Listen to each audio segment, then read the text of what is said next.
Joining us live in studio, he's been here in the past, but under a different capacity. Today, he's here as citizen Joe Cook. Good morning, Joe. Just a plain old Joe. Joe Cook. Now the reason we have Joe in, and this is something that he talked to us about it early on in the year, and we actually had him on before you started. Well, you had actually gone to a few of them. Joe just spent the last few months.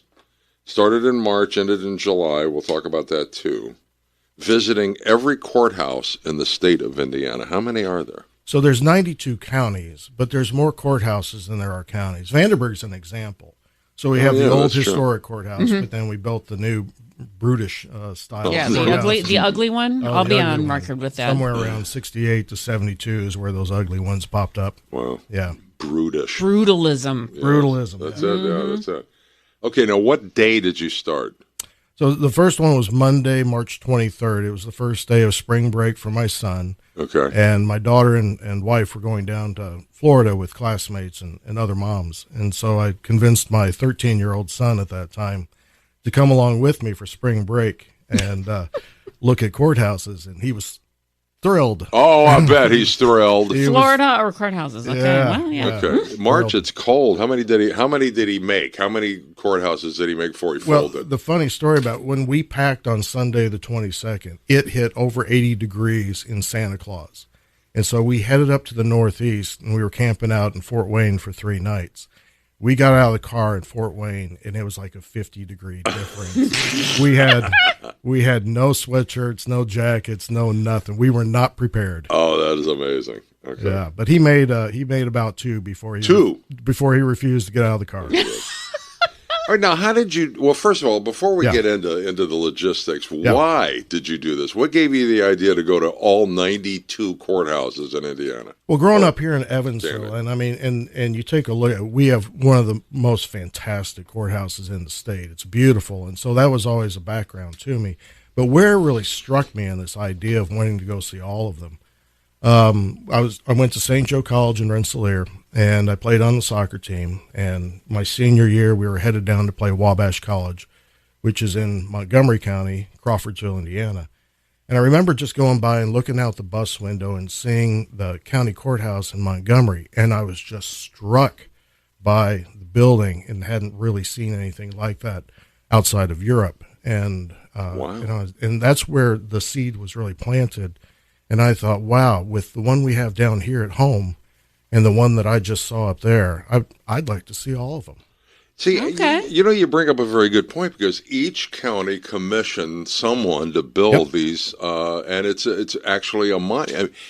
I would imagine in most counties, especially rural counties, this is the most spectacular building in the county. It really is. I call it the golden age of architecture and construction. 4 county courthouses occurred between about 1880, was a really early edge, to around the mid-1920s. When those courthouses went up, they really were a monument to the people of the county who funded these things publicly through their taxes and their bonds. And so it was leaving a legacy behind for those coming after. It's true. And I mean, in most of these counties, I would imagine, it's the center of government, and it's the center of the community.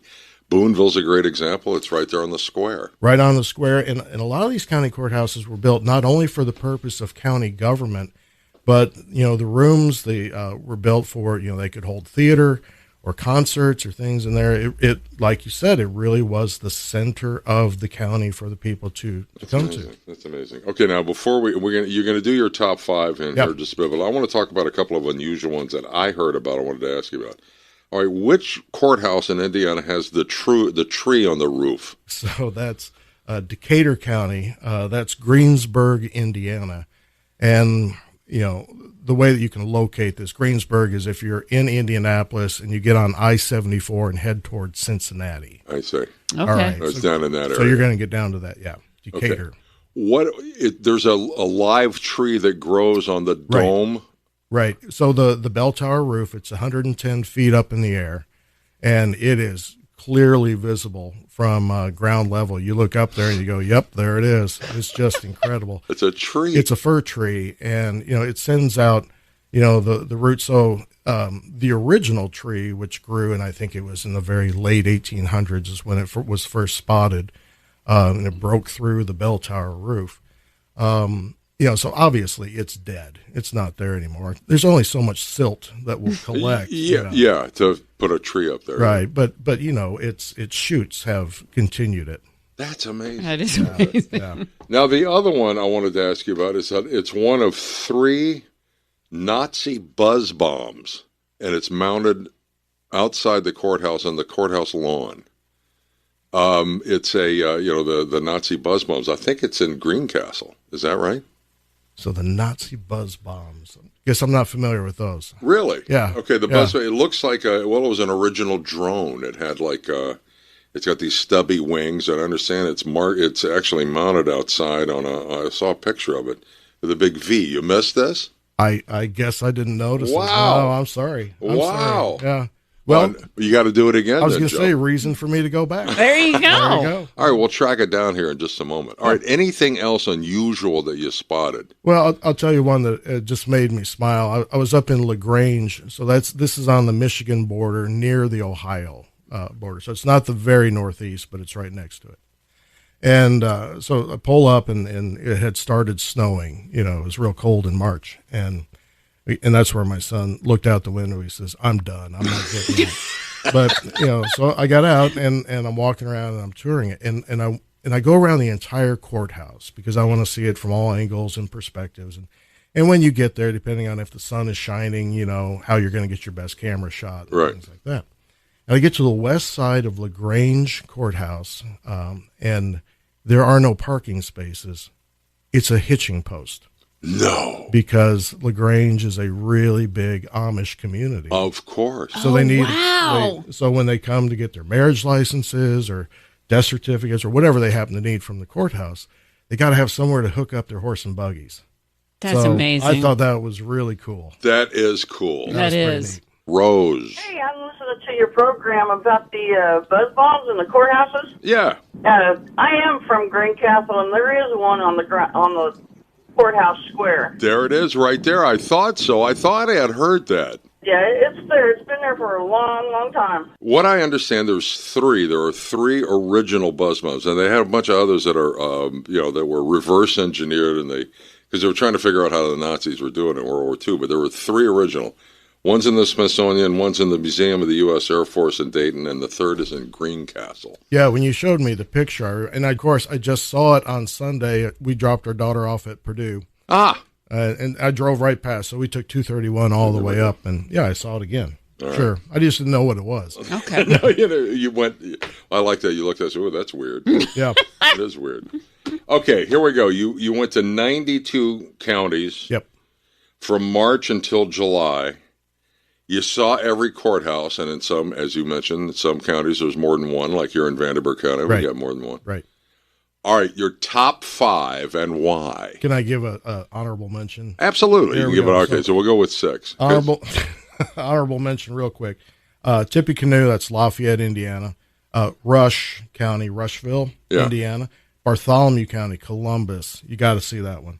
Hancock County is Greenfield, Indiana, and Boone County is Lebanon. Those are all honorable mentions. So honorable mentions. If I had a top 10, then those would have rounded them out. Okay. But I would say these were my top 5. Number 5, Vigo County, Terre Haute. Really? Okay. Well, yeah, I've seen that. It's a gorgeous, gorgeous structure. Gorgeous structure, and it's very well done inside.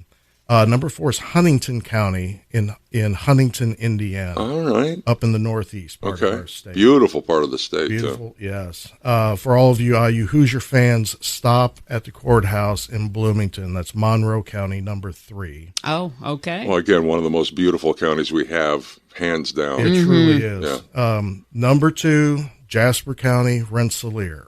All right. Up in the northwest. That's what inspired you to go to all of these. Well, Montgomery was, but that's where I went to college. Okay, gotcha. Was Rensselaer. And it is the outside looks like a castle, and the inside has been beautifully restored to its original. So everything just looks like it was when it was built. That's awesome. Around 1900. And then number one is a national treasure. And so if you're ever on the road, I'd encourage you to go there just for the courthouse.